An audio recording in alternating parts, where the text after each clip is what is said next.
Radio Network. What? And KFAN.com. Who is that? Play that one again.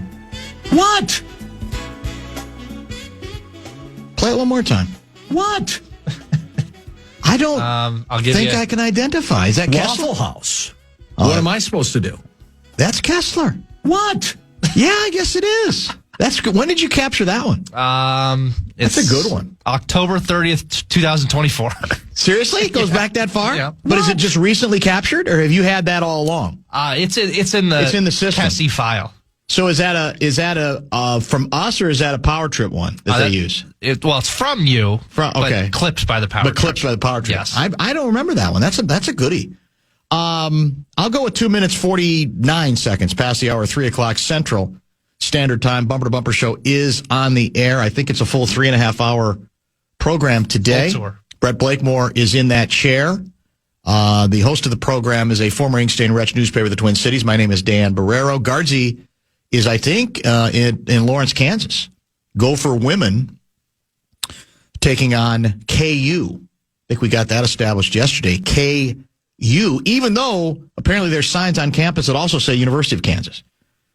So perhaps they very intentionally want to confuse people, or just have the versatility where either will be accepted. University of Indiana is not accepted.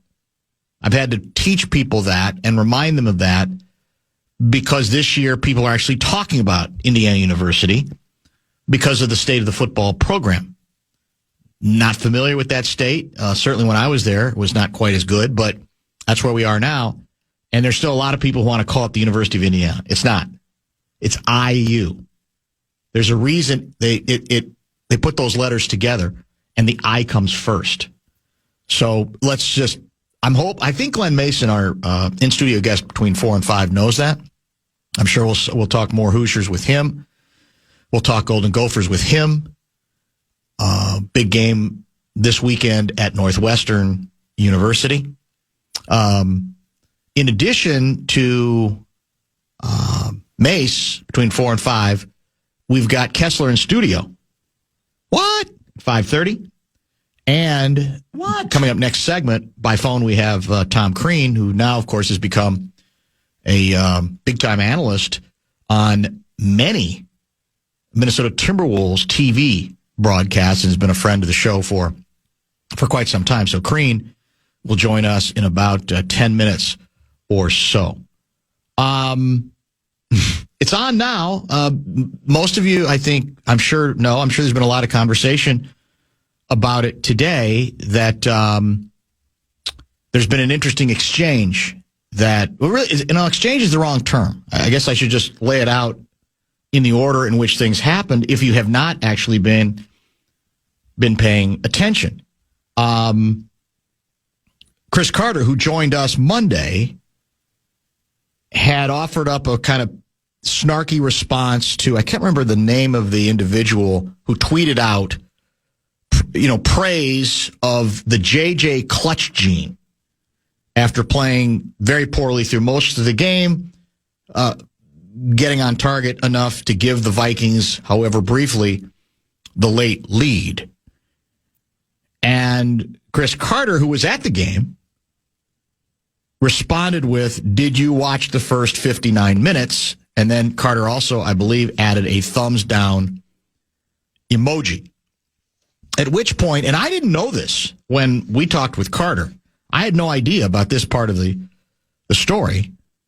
A JJ quarterback whisperer who came along long before, apparently, KOC did, named Greg Holcomb, apparently saw the exchange, or certainly the Carter response. And most of you know it's got to be cleaned up a little bit. Holcomb's response was bleepin' clown. The tweet, I think that tweet's been deleted. And by the way, I think also an apology by Holcomb has now been deleted. Here's the quote. "I want to offer my sincere apology for my recent remark directed toward Mr. Carter, in which I referred to him as a bleeping clown in response to his comments about the Vikings quarterback play. While I will always stand up for someone I love like my own son. My choice of words was completely unacceptable. And there were, I guess, the original apology went on for 3 more paragraphs, but basically said much of the same thing. Now, what I saw earlier today was Holcomb he's pinned let me see if I can find it here on the fly. He has pinned a new response. He makes it sound like somebody made him. Here it is. I was asked to remove the letter from social media, but that does not diminish from my apology to Chris Carter and the Vikings fan base. So I don't know if it's been established who asked him to remove the letter. Where that goes, I don't know. But that's the latest. That was from, I think, about 3 hours ago. So I, not surprisingly, 11:51 a.m., I texted CC. And I said, do you want to respond on air to JJ's guy hammering you? I knew nothing about this when we chatted on Monday. And about 5 minutes later, my phone rings, and it's CC. And most of what we said is, at least for now, will have to be off the record, I guess is the best way to put it. I asked him, do you want to come back on? It doesn't even have to be for long. Would you like to respond? Would you like to clarify?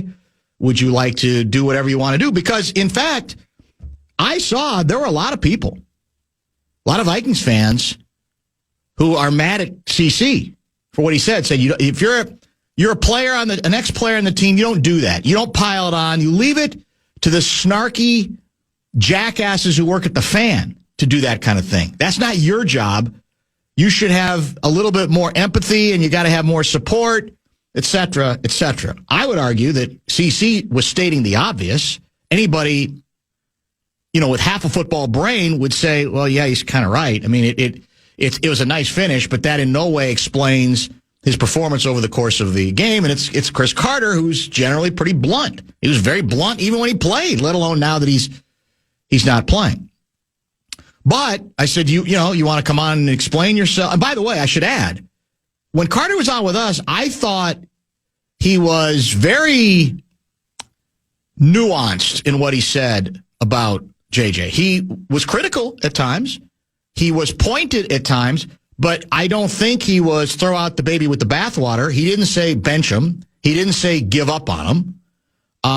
He said you got to keep playing him and you got to see if you can figure the thing out or whatever. I thought he was very fair and very good, which he usually is on the air. But I thought, well, maybe you want to respond, maybe you don't. And the only response I'm authorized to go forward with on the record from Chris is this. Who is this guy? That's it. Who is this guy? And might it escalate from there? I doubt it, because it doesn't sound like Holcomb is in any mood to escalate it. Probably has no interest in escalating it. It's the kind of controversy that is right up Glenn Mason's alley. He loves this kind of stuff. He loves when battles are going on through the media. In this case, between an ex-player and an ex-JJ, maybe current, for all I know, quarterback whisperer as well. So that was the extent of his response. Might that change? I think CC, he had a lot more to say off the record, but I think he's in the mode of, I'm not going to escalate it beyond this. There's no upside for me doing that. He doesn't think he said anything out of line with the original tweet. He's just saying, basically, we all kind of saw what we saw. So, and I think, again, he views himself very much as a Vikings guy. He's a huge KOC guy. And so he wants to see this thing play out, said he expects this thing to play out, and then it might get better. But that was the only quote that he was interested in going with now. Stay tuned if it gets built up anymore from here. I doubt that it will. But it is a reminder that these are the sorts of things, we haven't had a lot of these under the KOC Kwesi regime. We really haven't. haven't been a lot of controversies, but this is what starts happening when things kind of come unglued in the social, media, internet world in which we live. And it may have been inevitable that we know that tensions are high. I'm sure I'll be honest, I never heard of him either. Holcomb he's protective of his guy. He's worked with him forever. He wants to hang with him. He wants all support possible. But as I think Chris Carter told us on Monday, you are judged on performance, even if you know it's early in his career. It's a performance-driven deal, and you see what you see. You can't unsee it. None of us could unsee what we saw. So that's the extent. Not much, because I'm not sure that's going to extend the story all that much longer, but that's basically where, at this point, at least with me, Chris Carter wanted to leave it. Let's do this. Let's pause, and we'll come back, and we'll get Glenn Mason in at 4, as I said, but we got basketball talk to get to with our guy Tom Crean, early impressions on the Minnesota Timberwolves, and maybe some other NBA-related issues as well. Mace at 4, Kessler at 5:30. We all remember that one teacher who made a difference, believed in us, challenged us, or just made learning fun. Well, now's your chance to say thank you in a big way with iHeartRadio's Thank a Teacher. It's powered by Donors Choose. All you got to do, you nominate an outstanding public school teacher who's gone above and beyond for their students to win $5,000 to stock their classroom with whatever they need. I would say thank you to educators shaping our future. Nominate your favorite teacher now, iHeartRadio.com/teachers.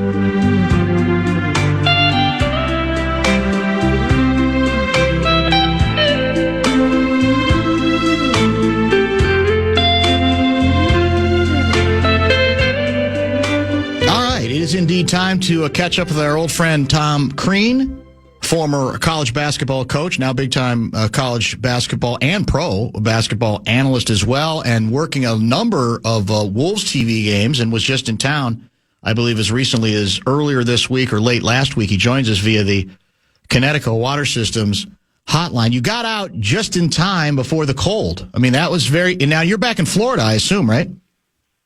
I'm back in Florida. It was actually a little cold on Sunday and Monday. But I grew up in Michigan, Dan. That's true. Grew up in Michigan, coached in Milwaukee for 9 years, Bloomington, the Midwest. None of that bothers me. I love it. Yeah, you're way past I do love going back to Florida. Yeah, no doubt about that. I understand that as well.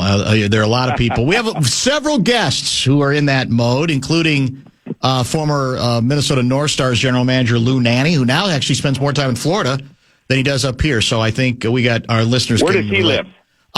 Louis is in, where is Louis in? Do we remember? But Brett Blakemore? I want to say Gulf Side, but I don't know. Palm Beach. Palm Beach, that's right. Okay. He's cool. Yeah, that's Scotty Bowman has a place in Sarasota. He's one of my coaching idols. I've still never met him. Yep. And I know he does a lot of Tampa Lightning games, Tampa Bay Lightning games, but I've still never seen him in Sarasota. But I love those hockey legends. Jacques Lemaire, I think, lives somewhere you're right. in Florida. In Florida as well. Former, obviously the first coach of the Minnesota Wild. We've had Louis has helped us get Scotty Bowman on, and that's the beauty of Louis, because he's connected with pretty much everybody in hockey, and it just is a master's class. And just listening to him, well, his achievements, I mean, there may not have been a better coach in any sport ever, for God's sake. And it's fun to listen to those guys who still can spin and give great stories. Phil Esposito is another guy we've had on with because he grew up with Louis, basically same town. So all that stuff is good. He lives in Tampa, right? That is, I think, correct. Yes, that's true. I see the commercials and things. I just didn't know if he lived there full time or just there part of the time, but. It's a fun place, but I loved being up in Minnesota. I was there Thursday night through early yesterday morning, and outside of the one loss to the Nuggets, it was a great time being up there. Really enjoyed it. I'll just give you the floor for an overview on what you're seeing, because from a distance I'm seeing finally what one of the challenges for this team had been not playing down to competition, which they tended to do the last couple of years, even though it obviously worked out pretty well by the end. And it looks like they're kind of, paying more attention to taking teams out they're supposed to take out. On the other hand, I don't think the Wolves have beaten a team with a winning record yet. So at some point, obviously, you got to get back to doing that. Give me some of your early impressions from what you've seen. Well, I think you're exactly right. They're playing against playing well against those type of teams. The only thing I think sometimes, and I've even mentioned this to Anthony a couple times, is like the NBA can change so quick. Even when you think you have it won in that fourth quarter, you can't let your guard down in the league, because first and foremost, you want to make sure you get it done right that night. And then secondly, those habits can come back and get you in a game that is going to be a little bit more competitive. But I think where they're at, I think everything that they have to get better at is correctable. I think we see the adjustments. I think a great example was the Kings game on Friday night, where Sabonis was just absolutely getting whatever he wanted in the ball screen game, in the second pass, where there's a drive and he's floating into the paint, the follow-ups, the run-outs, for baskets in the break, and then they cleaned it up in the second half. And Anthony obviously had a really good third quarter. But this team is I think the thing that's there is not only can they correct it and get better at those things, but they're pretty good at making adjustments inside of the game. And they're still trying to figure out lineups, I'm sure. They're still trying to figure out who's playing where and when. Anthony, I think, is doing a really good job of playing with the right kind of pace, certainly the right kind of mindset, but he's really looking for his teammates. He's moving the ball, and I think they learned quickly from the game this past Saturday night, where they were in zone a lot with Denver, and that got Minnesota standing around. Anthony took an early three, had a bad pass turnover. I think Julius had an early three where the ball wasn't even going through the paint.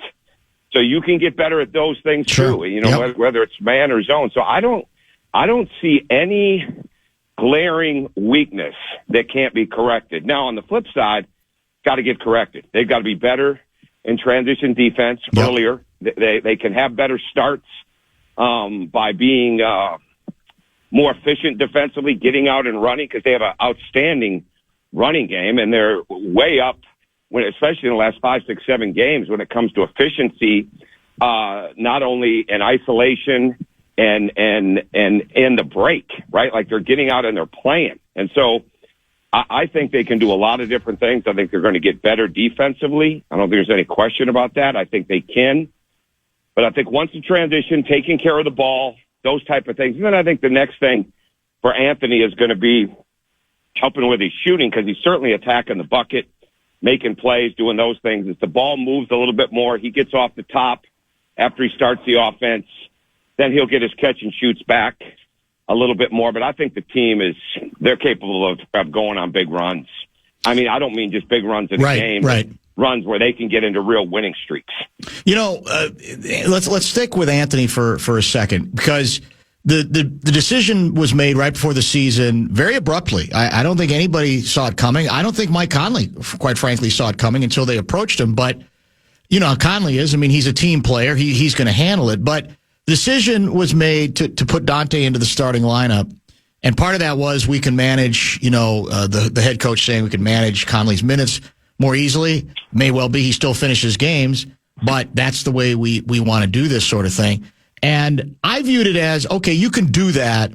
I don't view Dante really as a ball handler. I'm not saying he can't, but I don't think that's a major strength. And so, in effect, to me, what they were saying, Tom, was Anthony Edwards is going to run it. And he's going to have the ball in his hands maybe even more than he did before when at least when Conley is out of the game. So break down in your view the impact on his development. Are you comfortable with that? Is that the best way to get the most out of Anthony? Is it asking for too much given all the expectations he has as a scorer and, quite frankly, as a defensive player as well? What do you make of that? Because it seems to me they're basically saying you are our scoring point guard much of the time.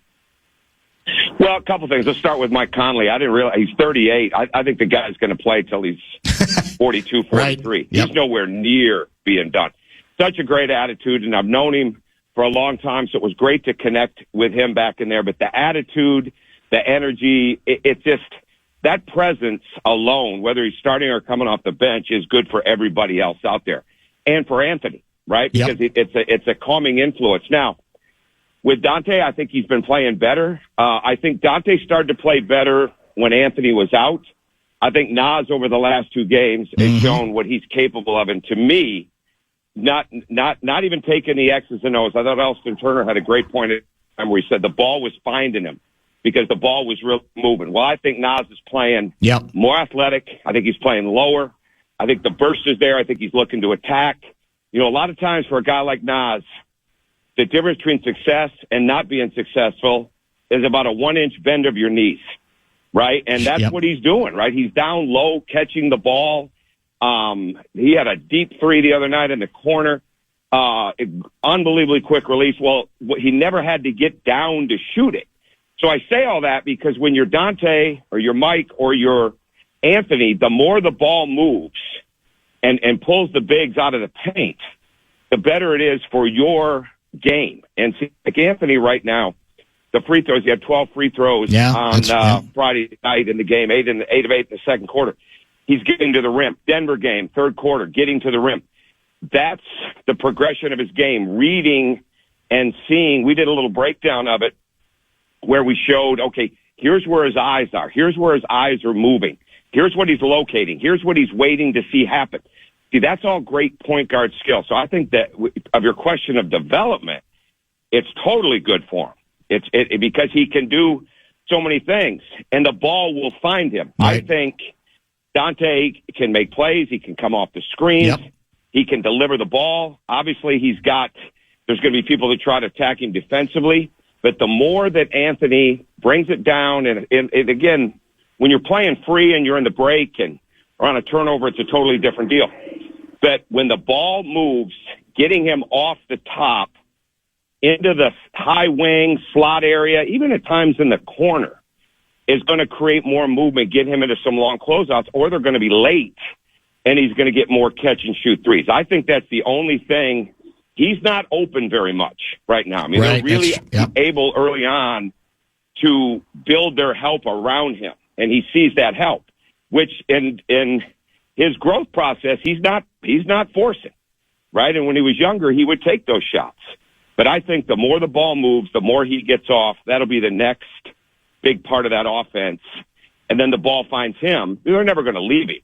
But when you can get in that paint and create a little bit more longer closeout, that's going to give him more opportunities for open threes, or if his man is early, then to be able to break him down and get in the paint and either make a play for himself or somebody else. So I think the development is right on pace. It really is. You know, let's broaden out the discussion. We're chatting with Tom Crean, now doing what? What are you doing? Is it 4? How many games, TV games are you analyzing? Do you know the number?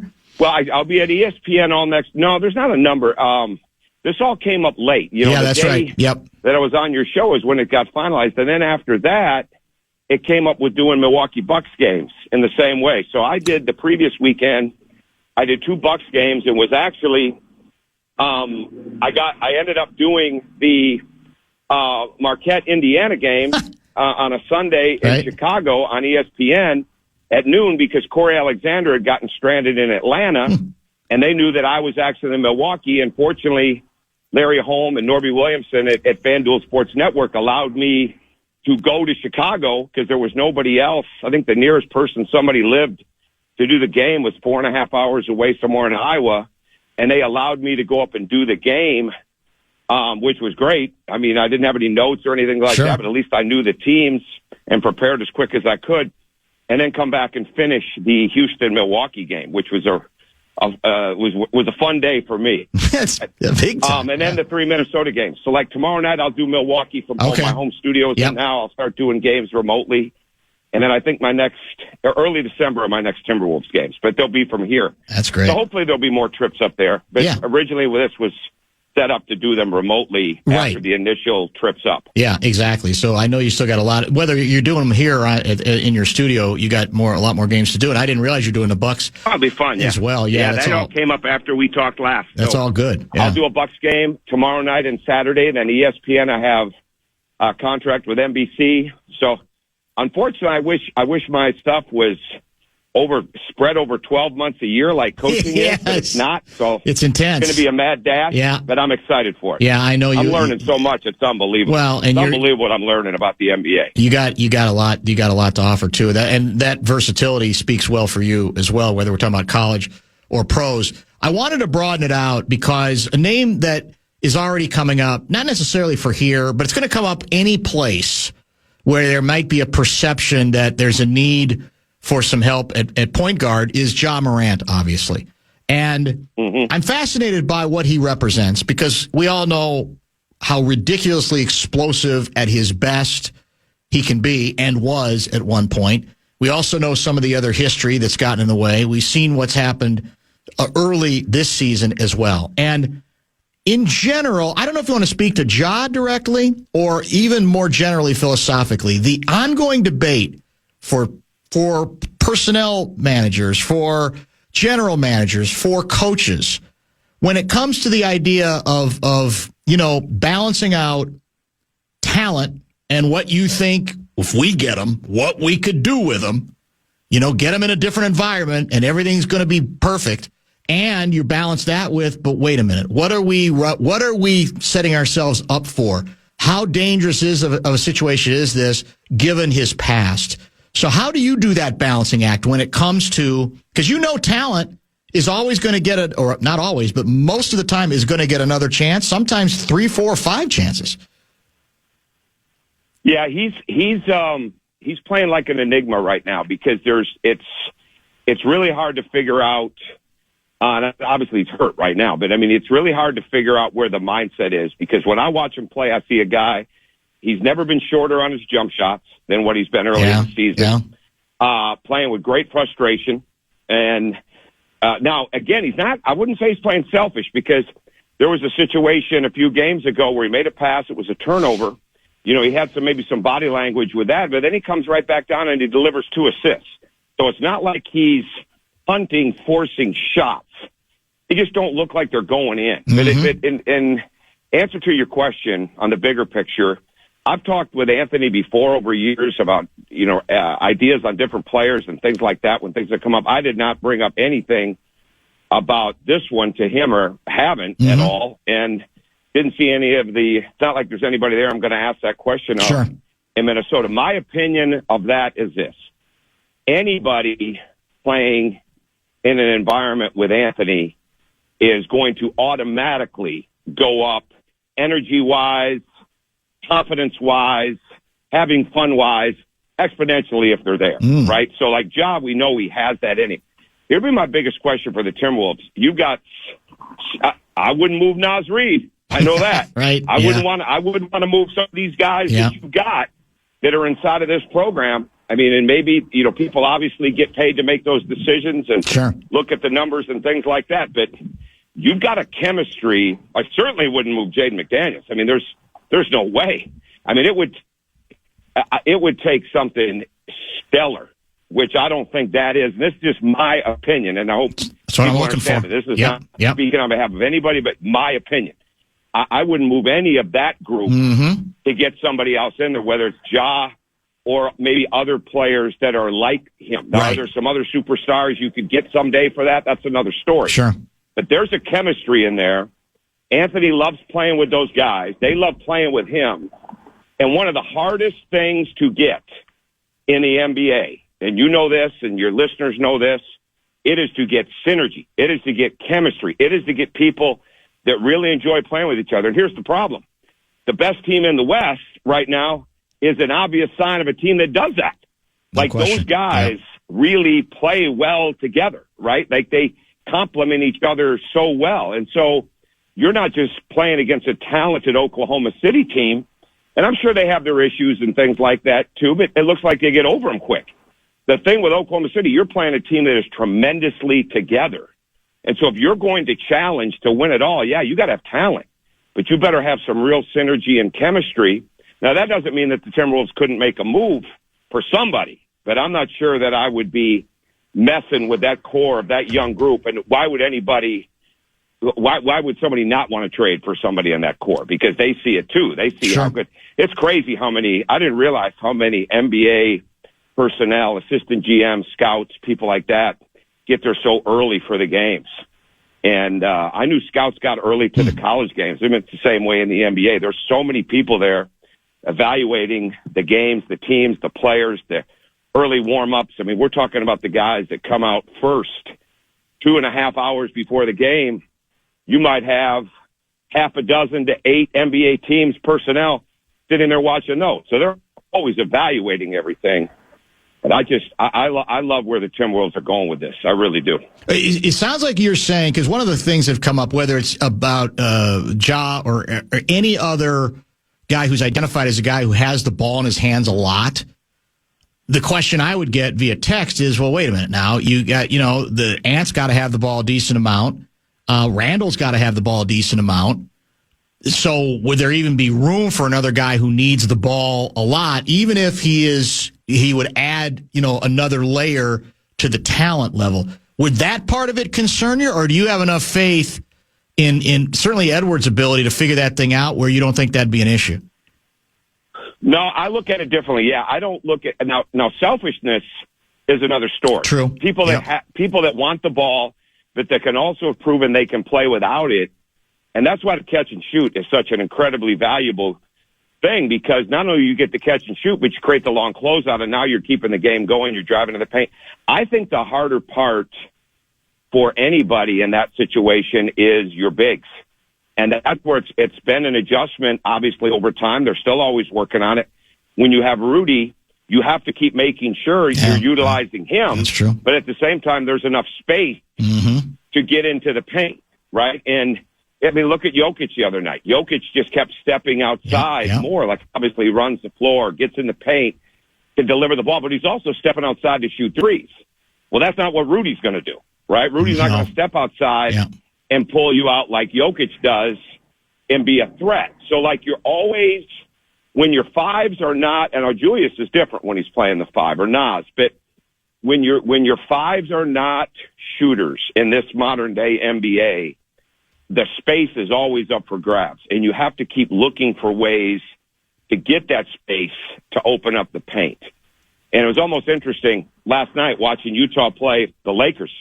I didn't realize LeBron was back. He was so open last night at times for threes or for long closeout drives and getting to the paint, because there was so much attention paid to Luka. And so much attention, when Reeves had the ball, all of a sudden there's LeBron sitting there open. Well, there's a lot of space, right? There's a lot of space. Ayton wasn't clogging the lane; he was in the alley. That's a good point, right? I think the spacing thing is the bigger thing with guys that got to have the ball and making sure there's enough space to operate in today's NBA, not necessarily who's ball dominant. Real quick before we wrap up, I'm sure you've seen the comments. Steve Kerr's comments are getting a lot of attention, that he is theorizing that in the increased pace of play and maybe even a schedule where there's a little bit more intensity early in the season is leading to more soft tissue injuries. Do you buy that? Do you think it's more complicated than that? What's your reaction to what Kerr had to say? No, well, first off, Steve's timing is always unique. I mean, it's why are we bringing that up now? That's the stuff that gets done in the season. You got an older team. He beats to his own drum. There's no doubt about that. Yes, he does. But, you're trying to make sure that people are understanding that the product is good. I think the bigger problem is this, Dan. I think the training is a bigger issue. Now, I'm not in the NBA, but I follow it. I study it. I got a lot of players in it. Anthony is one of the, I wouldn't call him an outlier, but when you train the way he does, and Julius's workout people, Tyler Ralph, who's in Dallas, they were in town. I saw them the other day. When you got people that are training endurance-wise, conditioning-wise, strength-wise, not only individual trainer-wise, but also getting enough game-like action where they're getting up and down the court, I think those things are big. I'm not sure everybody's doing that, right? And what happens is camp is so short, all right? If anything, have a longer period for camp to ramp up where, and again, I'm not trying to act like a doctor, and I stayed at the Lofton Hotel, which was unbelievable, not a Holiday Inn Express, so I'm not trying to get out of my lane here. But I've been believing this for a while. I think the off-season training, coming into camp, not ready, coming into camp, overweight, coming into camp and not getting enough playing of like live, full playing, not stopping playing games inside of that, and then carrying that into the games. I think that has got something to do with this too. Now, is Steve right? Yeah, Steve's coached thousands of games and played thousands of games in that NBA. And he's right. As somebody that loves the game and a fan of the game, I don't like his timing all the time on some of that stuff because there's nothing you're going to do about it now. All right? There's nothing you can do about it. The season is the season. But to me, I think every team, I think the study someday, okay, how are guys training? What do they need to go through this contact, the soft tissue stuff? How much of this is because we're not in the proper basketball shape when this season starts? Now, that's my belief from following it without any scientific, I'm not trying to speak science without science. I don't have that. I'm giving you an opinion based on what I really try to watch and see, talk to some others about, but really try to see in my own guys. And I think it's big. I think that part of it is big, and I think that plays into it. Now, I don't know how you quantify it, because I don't know if there's a stat for any of that, but I do think that's a part of it. Are you saying you think they're overtraining, or they're just not training in the right basketball? Undertraining, undertraining for basketball. Gotcha. I think people are training. I think they're in the gym. I think they're getting the workouts. I think they're lifting, but I don't see the endurance training, right? And the ramp up.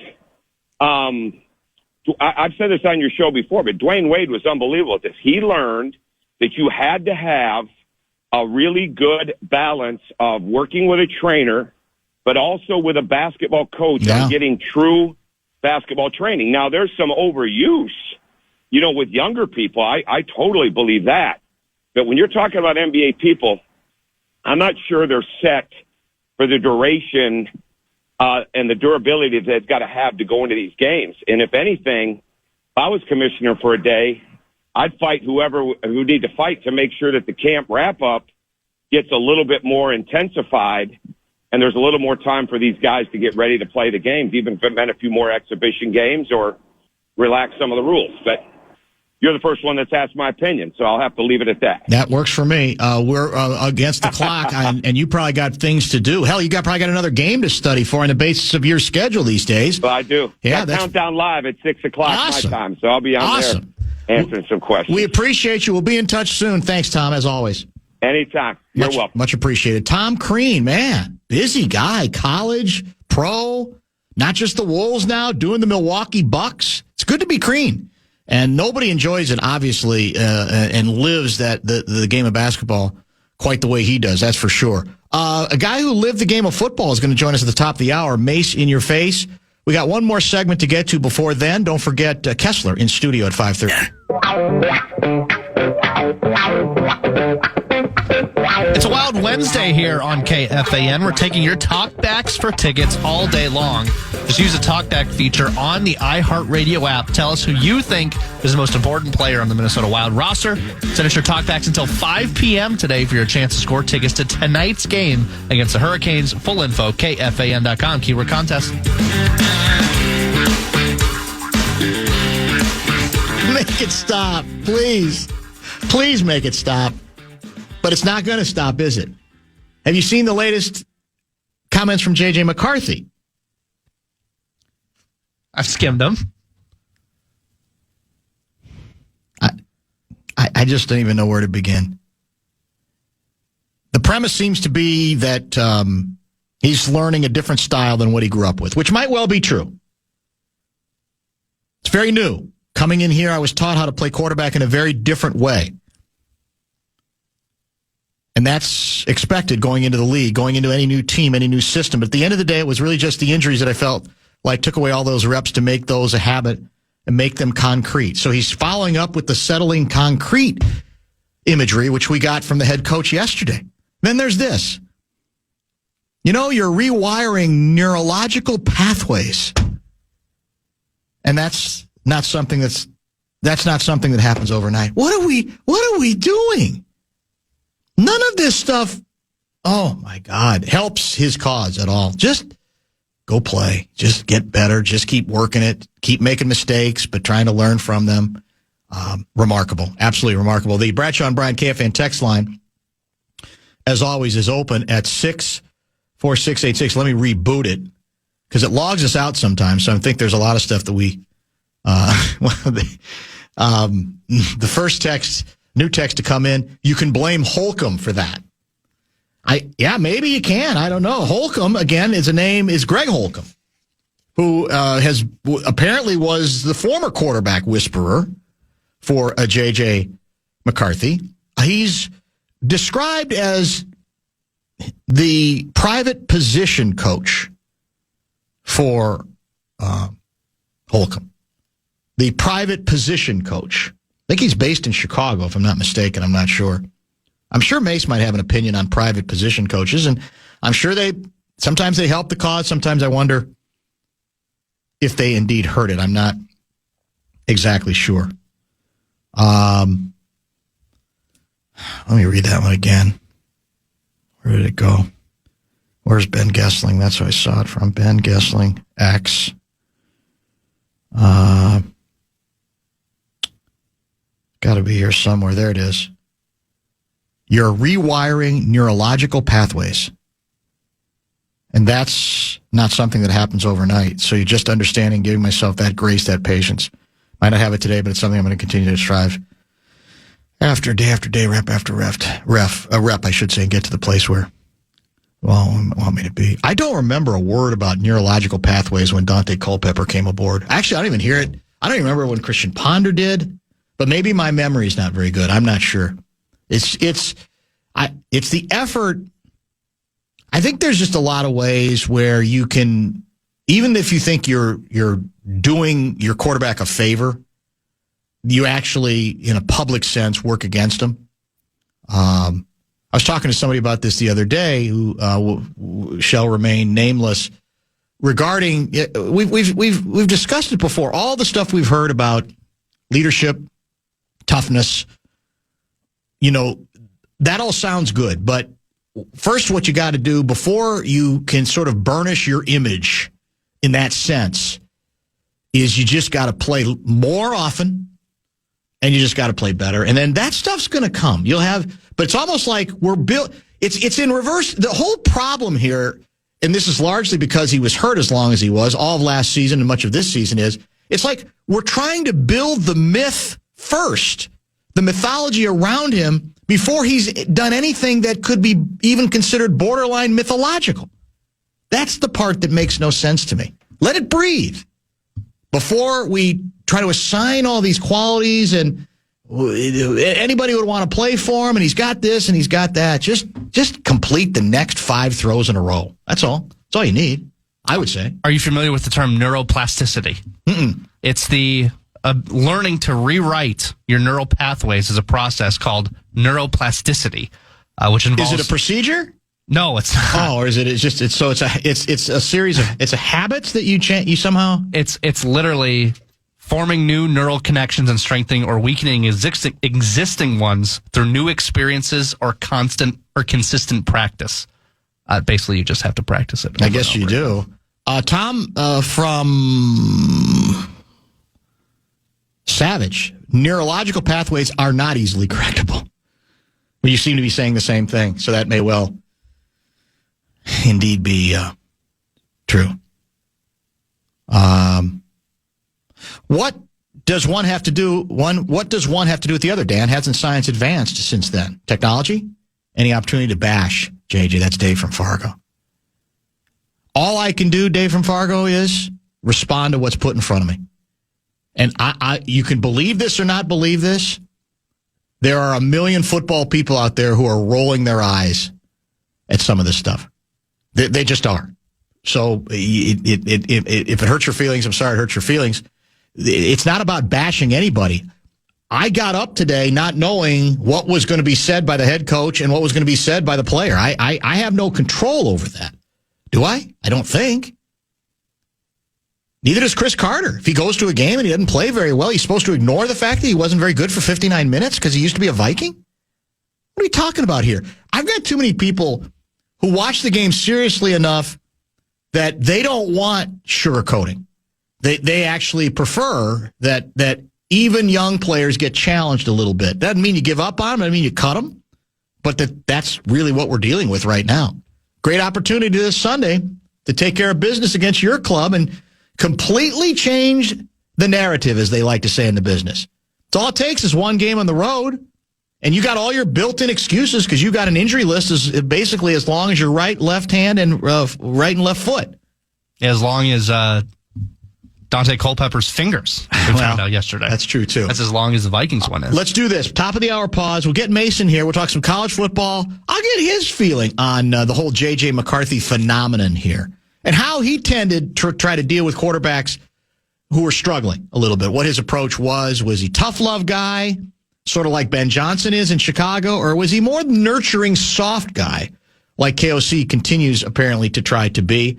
Mace, if you got questions for him, Bradshaw and Bryant KFAN text line 64686.